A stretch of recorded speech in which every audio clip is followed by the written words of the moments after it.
Good morning. This is Karen with newclevelandradio.net, and it is time for Avoid the Maze. Now, avoid the maze is not really about avoiding situations. It's about being mindful that obstacles pop up in front of us all the time. And we can get upset over those obstacles. In fact, my guest and I, Michael Harris, were just talking before we came on. And Michael, my son, who we were talking about, had an obstacle this morning. And that obstacle is that in 2022, he had the government health plan. So for his taxes, he needed a very specific form from the government. He never received it. And the tax accountant said to us, okay, this is what you can do. We will ask for an extension. And he was spent over an hour on the phone this morning trying to work through it. We think he did it. But a year or so ago, if he would have come up that same obstacle, he would have just given up. And if I could do it for him, fine. If not, whatever the consequences, he would have paid it. But he also has learned, you know what? Life doesn't always take you down easy street. And you and I have understood that. We've been around a little bit longer than he has. But as I read your bio, you say something about you are passionately diverse. What does that mean? Well, first of all, Karen, it's great to be on your show. Thank you. Yeah, I've listened to some of your episodes, and your episode with Jimmy about advocating for autism was really wonderful. Thank you. Um, it's just Jimmy's a really powerful person. Yes. I could hear it in his voice. Yep. So for all the listeners out there, if you haven't listened to that episode, go back to listen to the episode, the Advocating for Autism, and it will blow you away. So passionately diverse.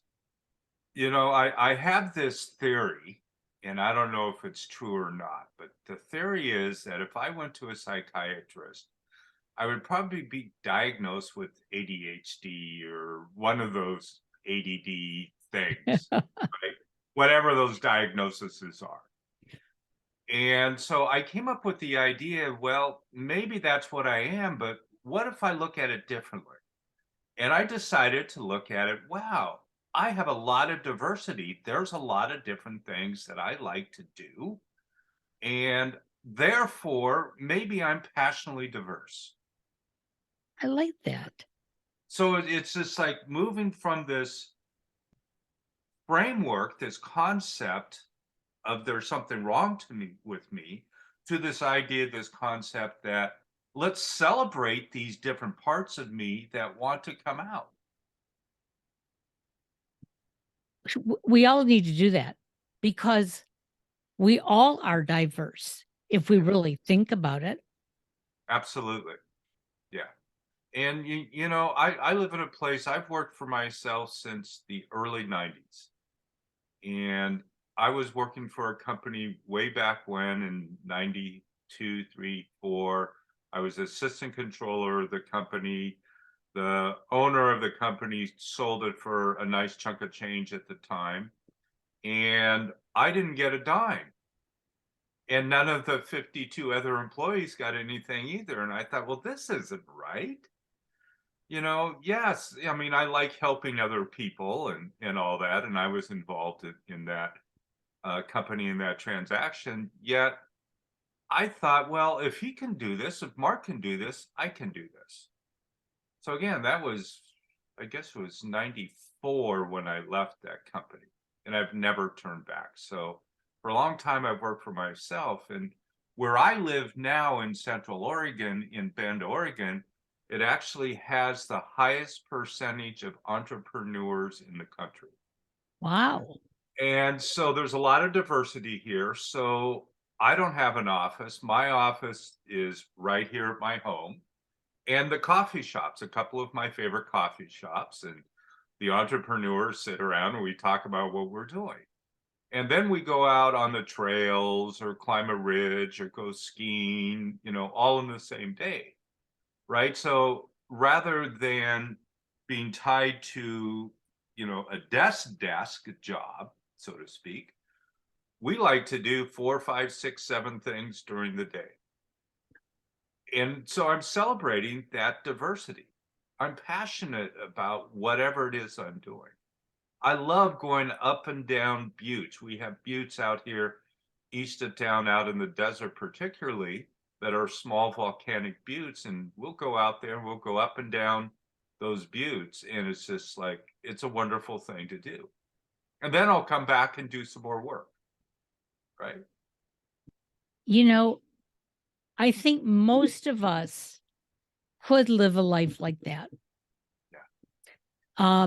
And one of the things that made me think that, especially, my husband just took or was just offered a full-time job about 2-3 weeks ago. And he's been a contract worker, the last 30 plus years. But contract work is great when you have it, but it's horrible when you don't have it. Yep. And he's telling me about what he does during the day. And 99% of that could be done at home, connected to their office. Mhm. And I said to him, how many of you are actually in the offices there working that don't have to be there? Because now their insurance is higher. There's so much more going into that business.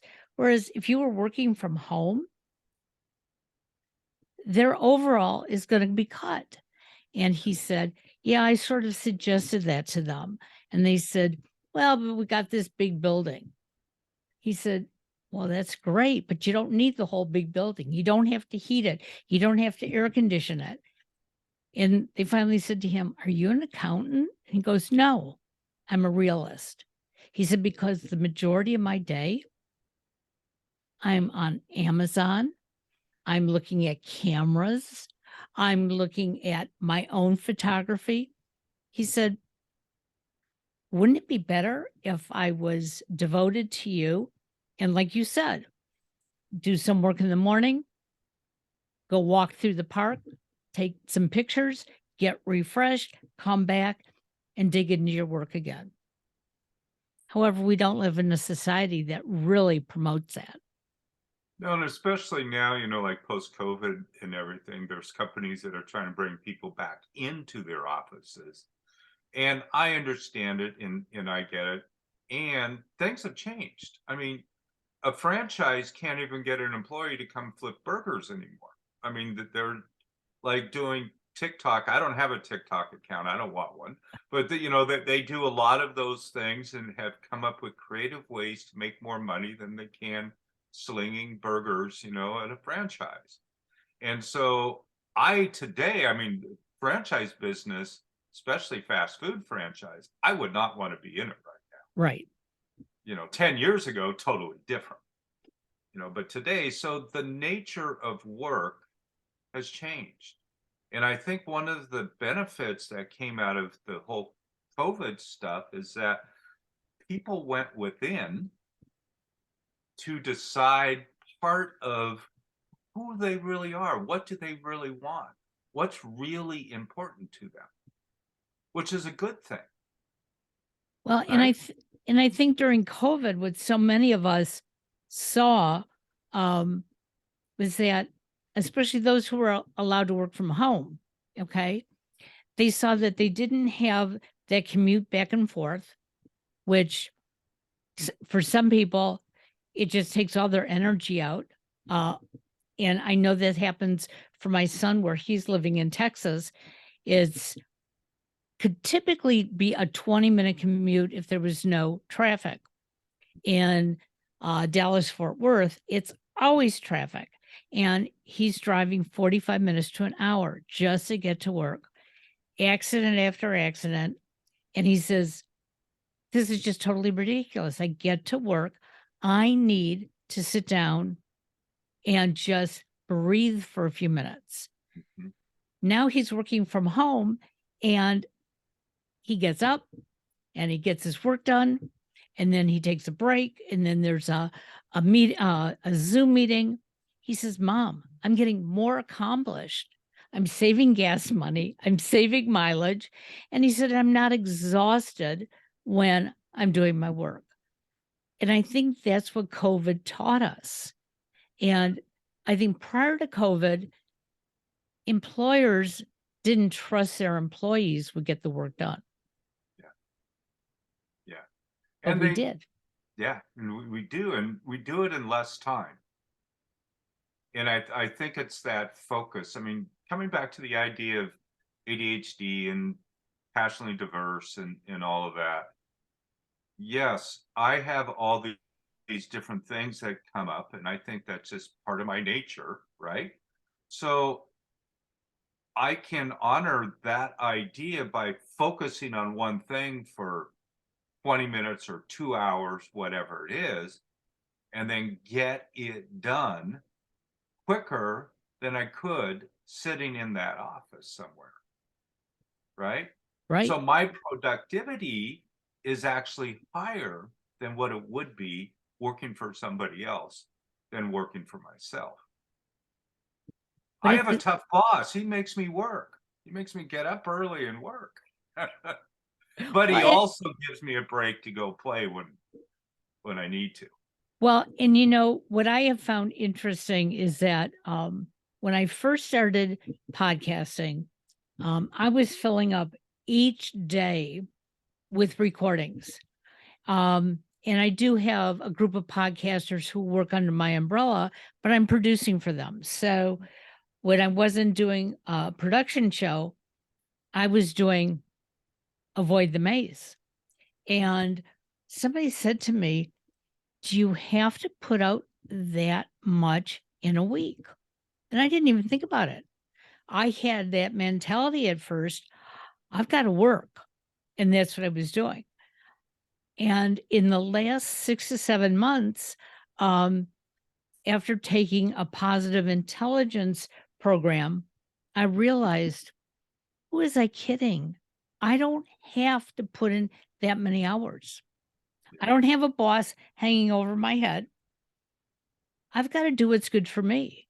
And so I've switched my hours around. In the middle of the day, if I want to go grocery shopping, I have that break, I go and do it. If I want to go for a walk, if I want to go meet up with somebody, and I know now that Tuesdays and Wednesdays are my major recording days. Mm. Yes, I have flexibility in the other 5 if I choose to use them, but I record only on these 2 days, whereas before I was recording Monday through Friday, and I didn't put limits on it. So I could have been starting at 7 in the morning and still working at 11 o'clock at night. Wow. Oh, are you passionate about it? Oh, absolutely. Yeah. Absolutely. But I realized also that I was starting to wear myself out. Mm. I couldn't I had the energy in each show, Yeah. but in between shows, I was keeping my fingers crossed that maybe my next guest wouldn't call in. And then I'd have an hour to myself. And when I started realizing that, that's when I said, I've got to change this Yeah. because it's my business. I can do that. Yeah. Yeah. And that's an interesting thing that you just said that I heard you say is, it's my business. I can do that. And I've worked with a lot of different business owners. And, something will come up and I'll say, well, why don't you do that? Well, I can't. Well, why not? You're the boss. Oh, I am. You're right. I can do that. And so often we get stuck in this mentality that we can't do that because it's a way that we've always done it, Right. even though there may be a different way to start doing that.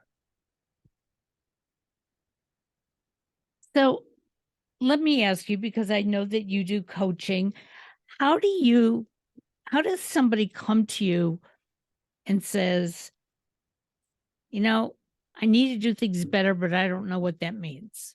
Yeah. Because those are the clients that I'm starting to find.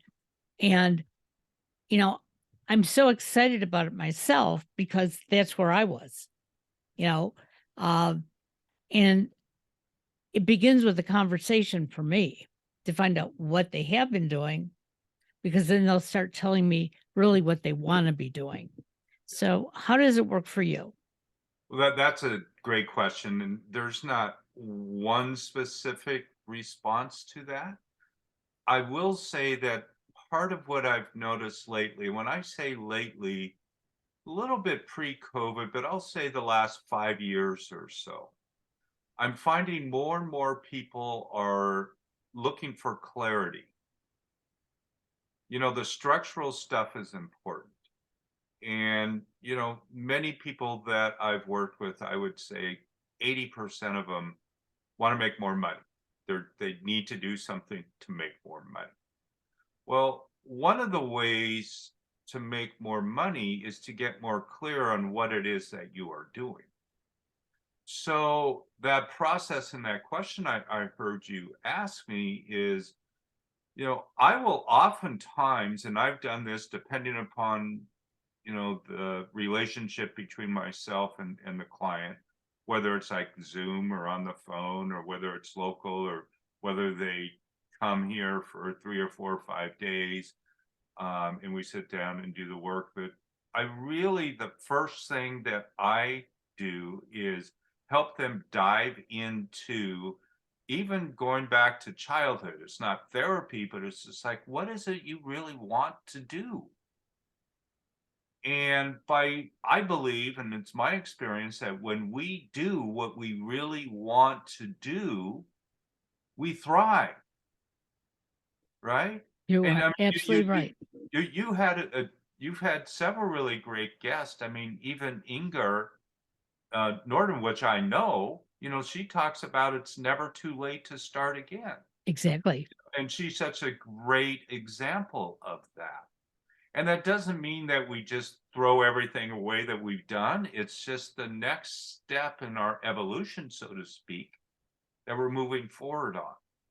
So, what can we do to help somebody get clear? Now, again, structurally, because I believe structure is important, most of what I do can be done on one page, but it's just getting really clear about it. I don't think that we need to do these elaborate 100-page study things, whatever you call it. It's not that complicated. Right. Most of what I help people with is bringing them back to simplicity, and even speaking. When we were kids in grade school, let me ask you a question, Karen, do you remember the first time you did show and tell? Yeah, I think I do. Like first, second, third grade, something like that? I think it was kindergarten, to be honest. But yeah. Kindergarten? Yeah. And do you remember how you felt when you did that? Oh, I was excited Oh, because I was going to show and talk about something that meant something to me. wow. And look at you now. You're still doing the same thing. I mean, even Exactly. like Jimmy coming on and, having that conversation with him. But I look back and I look at things like show and tell as really a sneaky way to teach us public speaking. The teacher says, Karen, get up and tell us about what happened this weekend, or tell us about the painted rock you did, or whatever it might have been. Sure. And you get up there with excitement and you start speaking, right? Right. But the teacher doesn't say, Karen, we're going to teach you how to do public speaking and we're going to put it in this structure. No, it's just going to say, Karen, be yourself and tell the other people in class what it is, right? Absolutely. And, I mean, like Brendan, too, which is a master talk, he's great, at these type of concepts of finding these things that we already know how to do and then just do more of it. So you already know how to do show and tell, and Right. now you're doing podcasts all day long, right? Yes. Show and tell essentially is what a podcast is. So, it's interesting. 'Cause I never would have thought about show and tell like that, but it makes the transition to be exactly where I wanted to be. When I was graduating high school and applying to college, I said to my parents, I'm going to major in communications. And my parents looked at me and said, "What are you going to do with that degree?" And I said, "Well, I'd like to go into broadcasting."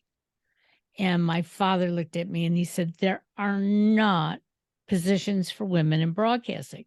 Now, this was 1968. And if you go back and look at the history, he was sort of right. It was just happening. And they said, "We're not going to pay for college if you're going to waste your time broadcasting." So I went away to school and they didn't see what classes I was taking. And I convinced my um, guidance person I was going to take all my major courses. Forget English, forget history, forget all that stuff. I was going to take all the communication courses. And then I figured then I could then go back and take all the other classes. And what were my parents going to say? But after 2 years, when my parents found out what I had done, they stopped paying for college. Mhm. And my father said, "Go get a job now. You're on your own. Sorry, you wasted our money." When my youngest graduated high school in 2008, both my husband and I went back to college.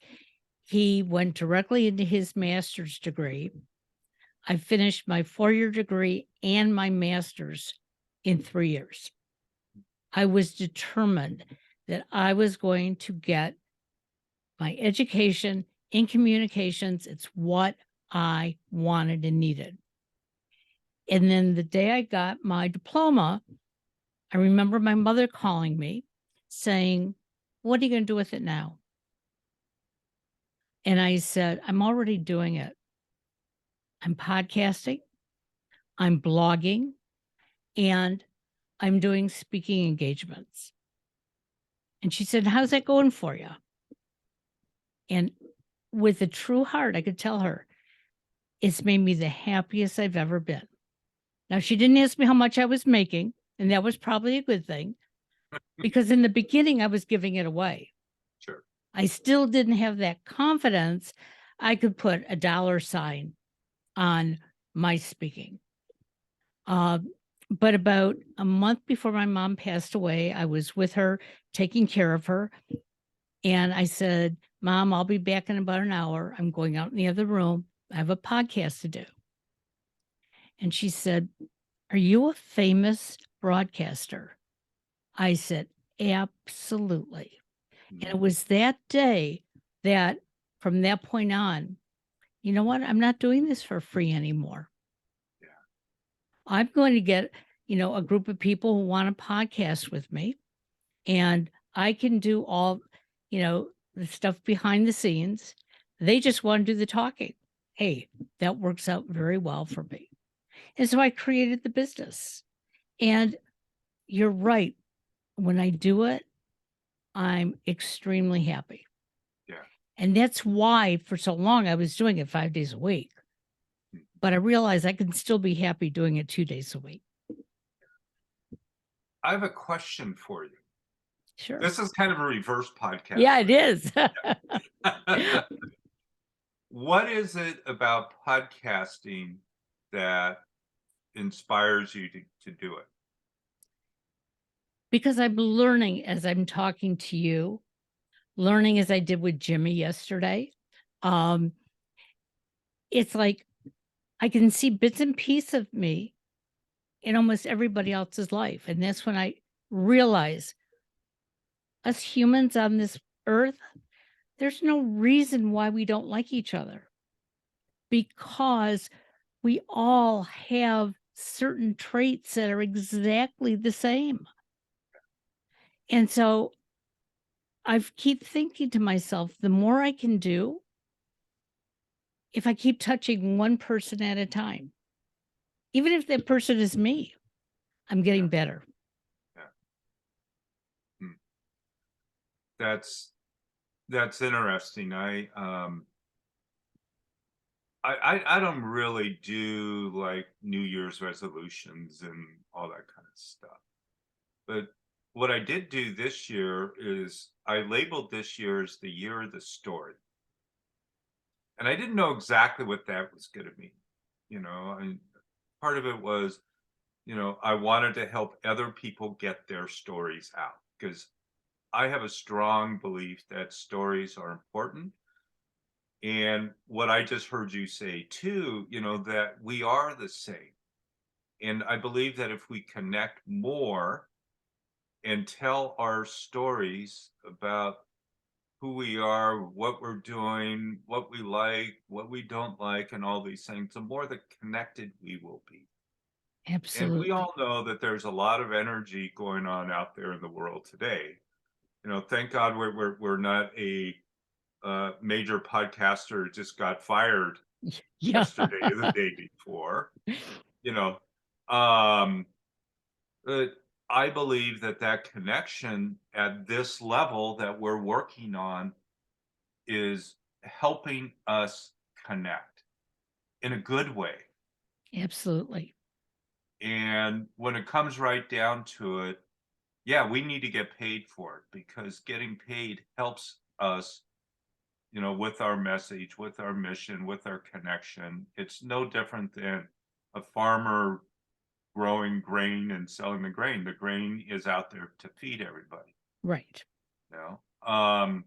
So this idea of story is just, I think it's so vital right now. And the podcasting community is getting stronger and more people are doing it. Everywhere you hear so and so starting a new podcast.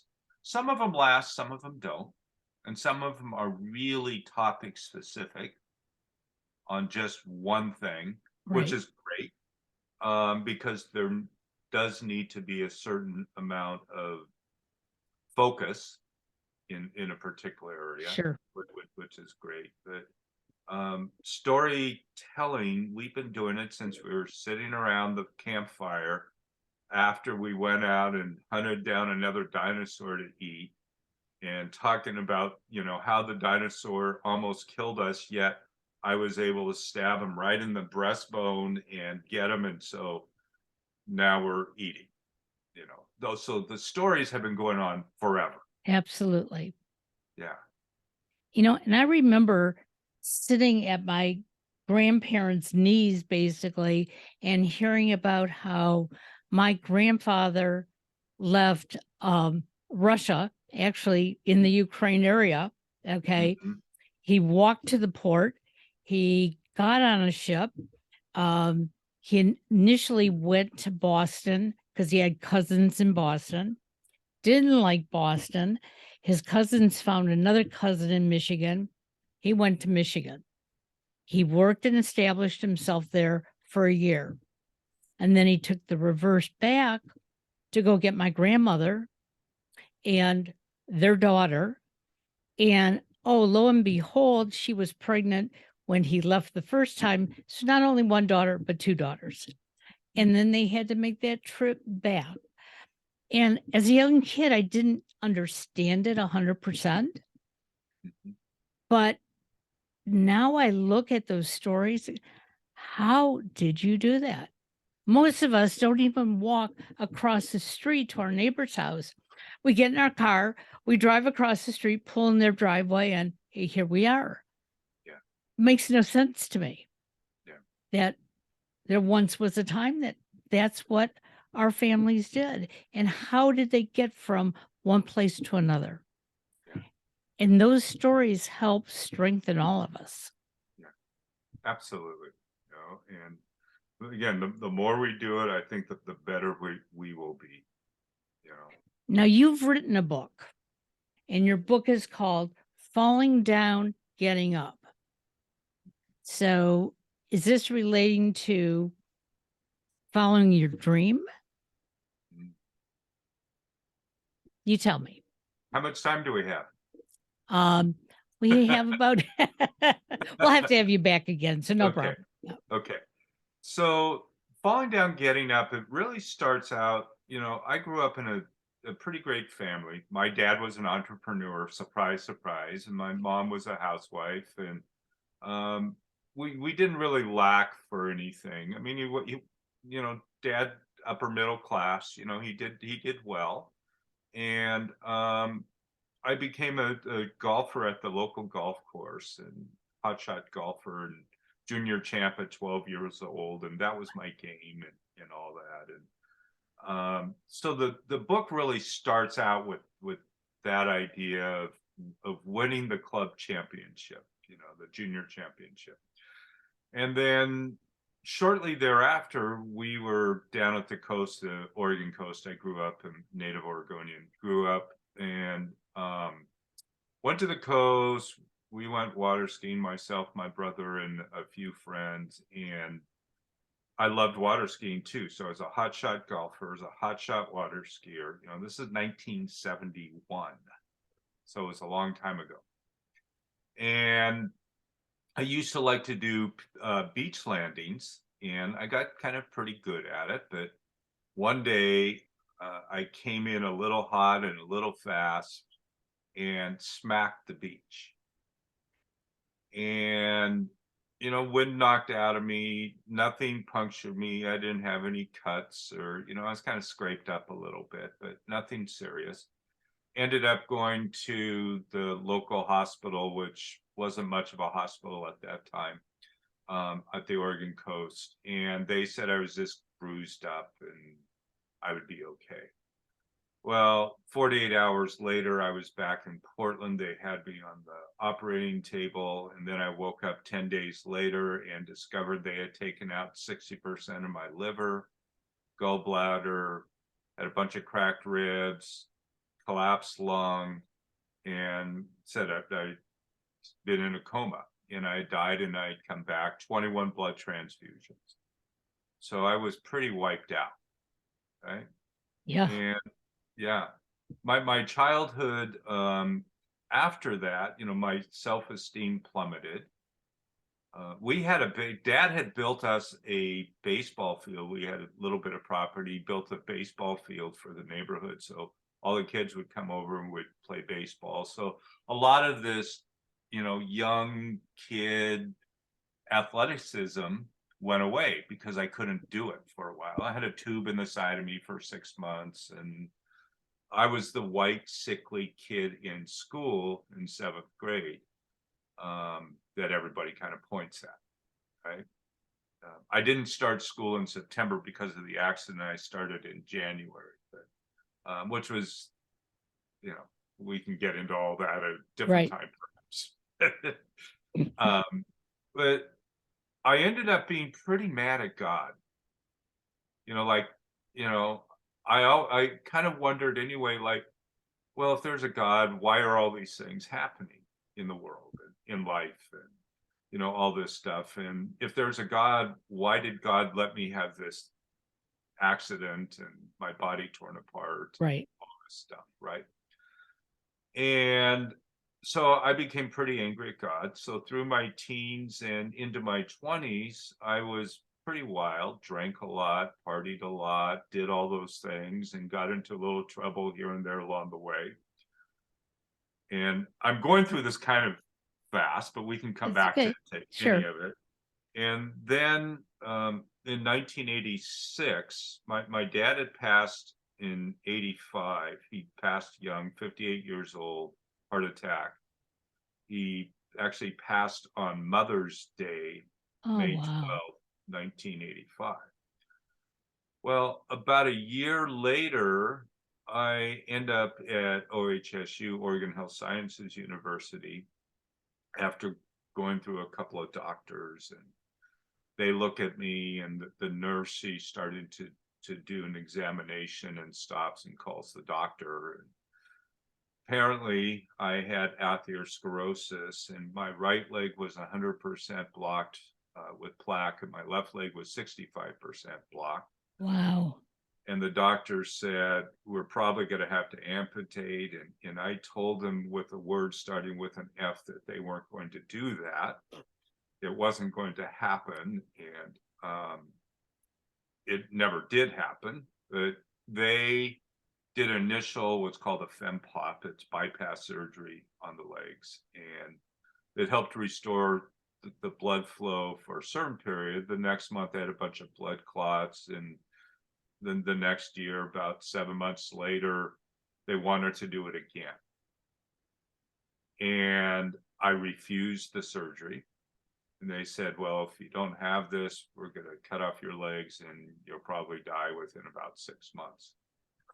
And I said, well, I can't keep doing this. And I cannot tell you, Karen, what it was, but there was something inside that said, don't do this. You don't need it.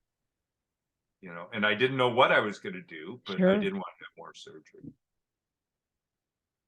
Well, I ended up walking out of the hospital. Well, I didn't walk out of the hospital. They wheeled me to the door, and I had a cane, so I was walking on a cane, Sure. 28 years old, and I'm on a cane because of an old person's disease, so to speak, right? Blocked arteries in the legs. And to make the long story maybe more short to medium, by making that decision to not doing that and listening to whatever that still small voice was, changed everything. And now it's 35 years later. I'm still alive. I don't have atherosclerosis.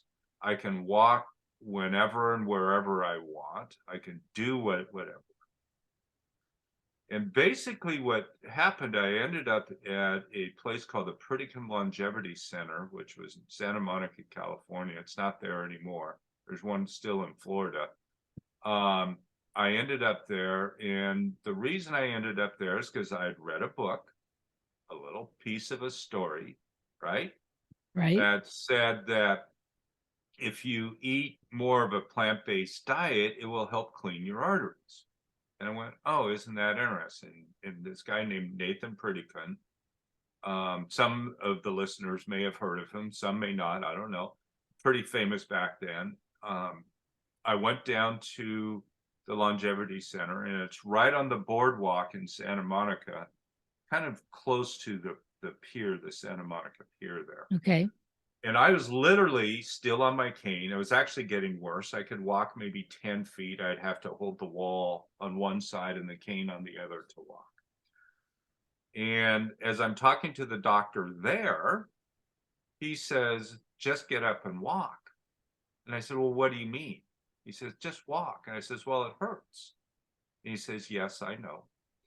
Go out on the boardwalk and just start walking. Walk 10 feet, stop. Walk 11 feet, stop. Walk 12 feet, stop. Do what you can. And he says, by doing that process, you're telling your brain, your legs are telling your brain that they're not getting enough blood. And if you start walking, it will start sending more blood and build collateral blood vessels in your legs. Interesting. And he says, eat as much of this food as you want. It's all plant-based. He said, so there's no restriction on how much you can eat. Just eat as much as you want. So for the next 2 weeks, I started walking up and down this boardwalk. And I got to tell you, Karen, even back then, right, 1987, even back then, there were girls on rollerblades going up and down the boardwalk. And I want to tell you, with my self-esteem that I already struggled through so much, I was not going to be the 97-pound weakling that got sand kicked in their face. I was going to stand tall. So I stood tall as I was going up and down that boardwalk. And so within 2 weeks, I went walking from about 10 feet to 2 miles. Unassisted, no cane, right? Up and down that boardwalk.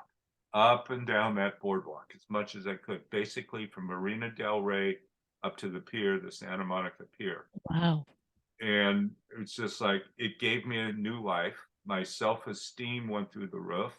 I realized that most of our healing comes naturally. It doesn't come necessarily from a bunch of pharmaceutical interventions. There are some pharmaceuticals that are really great. And Dr. David Hamilton, which is a PhD guy that used to work for AstraZeneca, which left. You can find him, you can Google him and look at YouTube videos and all of that. And he left AstraZeneca after designing cardiovascular and cancer type drugs, and basically said that he found that the placebo effect was more powerful than most pharmaceuticals. So he talks about the power of the mind and about going within and making that decision to live differently. And most of it, again, is simple. So I started walking, I eat different food. And then the other thing that came in there, Karen, that I was surprised about at the time is I started doing yoga. And I loved it. And I kept doing more and more of it. And, now 35 years later, I have 3 certifications. Most of them came in the 90s. I've owned several studios. I still teach today. I've partnered in other studios around the world. I've trained about 6,000 or 7,000 yoga teachers. Wow. And it's just changed my life. And again, 35 years later, I'm just as healthy as can be. 64 years old. I've always thought that I was going to live to be 108. So that's what, 44 more years now. And as long as I keep doing what I'm doing, being happy, just taking a walk along the river, eating whatever it is I want to eat, doing my yoga, I have a good life.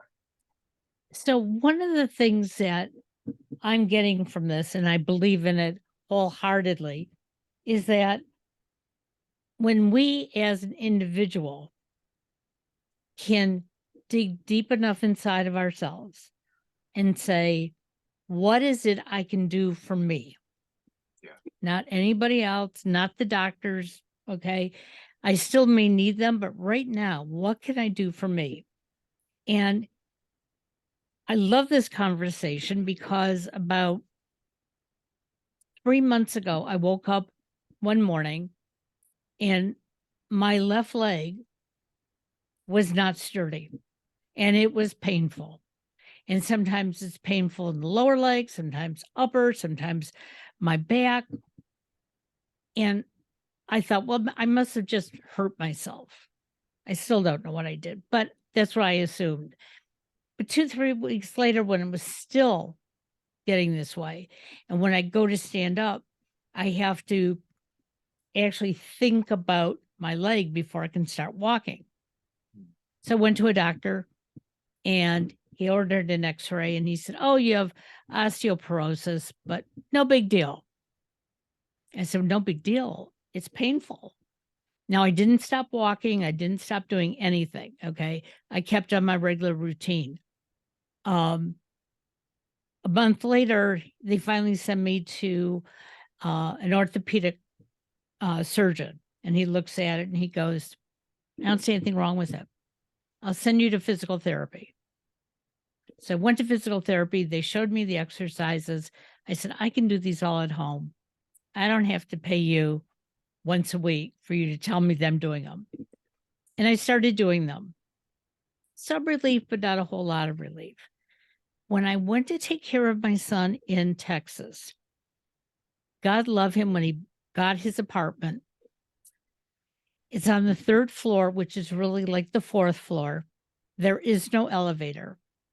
And when you walk in, you walk up 22 steep concrete steps, a short landing, and then another 22. And then he's on the other side of the building, so you have to walk.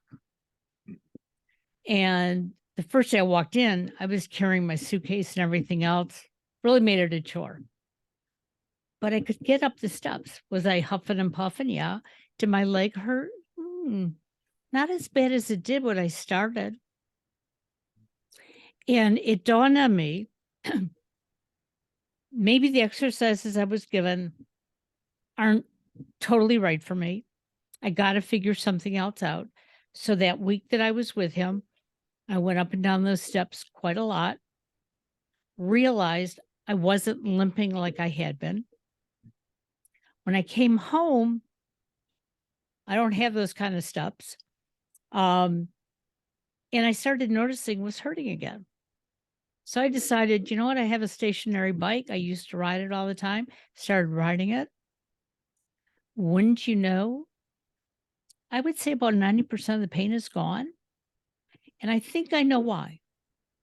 I'm not concentrating on it. I'm concentrating on being healthy. I love walking.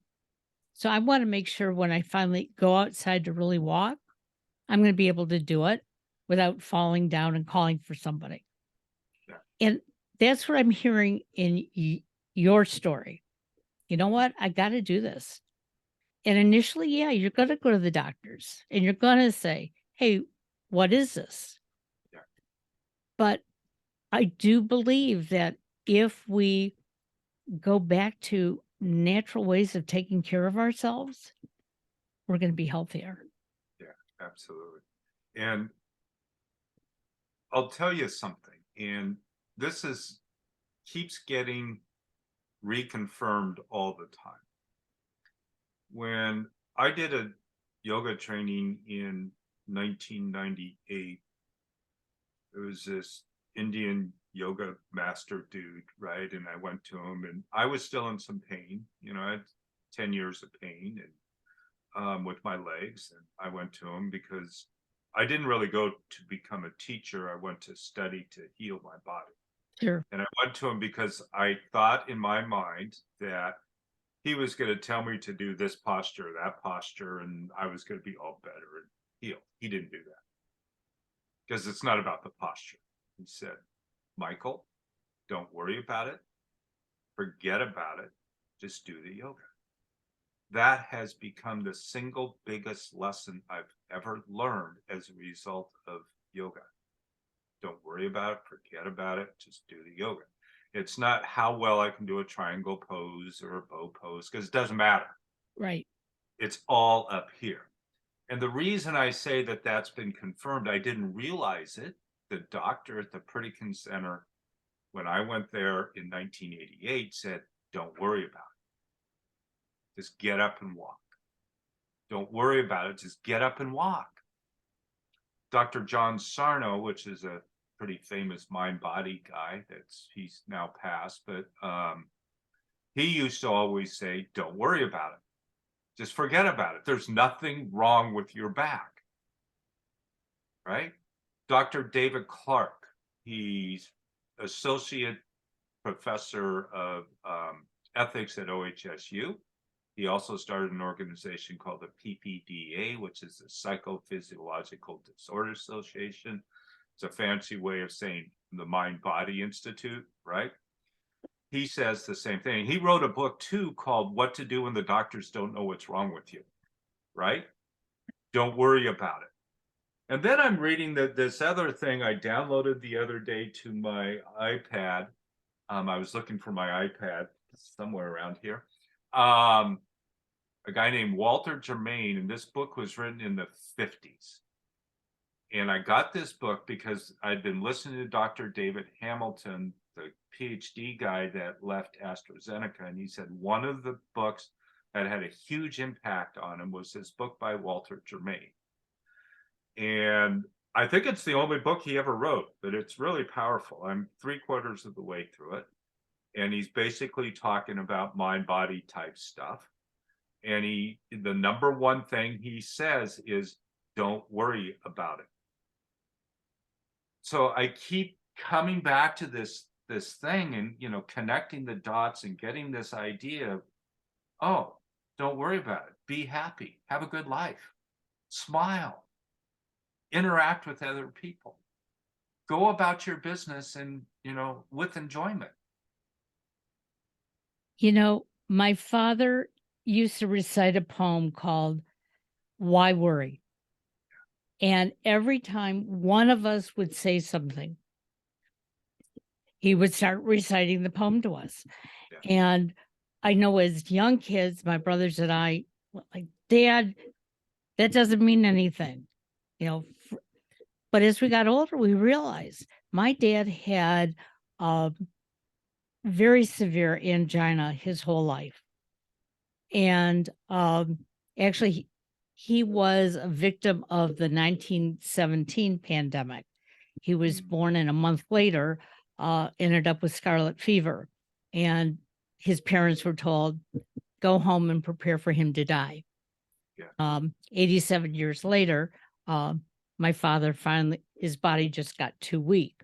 But my brothers and I learned some great lessons from him, because even during his worst attacks, he was more concerned about my mother not, you know, he didn't want my mother to cry. He wanted my mother to be okay. If I was there, or my youngest son was there, one of the episodes, he turned to my son, he said, "It's okay. You've got your parents." And my son Alex looked at him and he says, "No, I still need you." By the time they got him on the gurney to go into the ambulance, he had no pain. They said, "Are you sure you want to go to the hospital?" My mother said, "Yes, take him. Make sure he's all right." But there was just that short conversation between him and my son. And he was giving my son, the ability to say, "It's okay. Maybe this is it." And when my son looked at him and said, "No, I still need you," it was incredible. So many of us walk around with such negativity, that what you're proposing is so much positivity. And I want to have you back, because we are really out of time. I have somebody else coming on next, but I'm going to be in touch with you. I also produce a show called How to Super Age. And the person whose show that is, Elise is a yoga instructor, and she's got a degree in gerontology. And I really think between the two of you, we're going to learn so much more. So thank you for joining me today. I will be in touch via email, probably later today. And let's have you back, and let's just carry on your positive energy, which I just totally adore. Thank you, Karen. It's great being on the show. And I want to say that I want to commend your kindergarten teacher for helping you in show and tell. I appreciate that. Have a great day. Enjoy. Bye-bye now.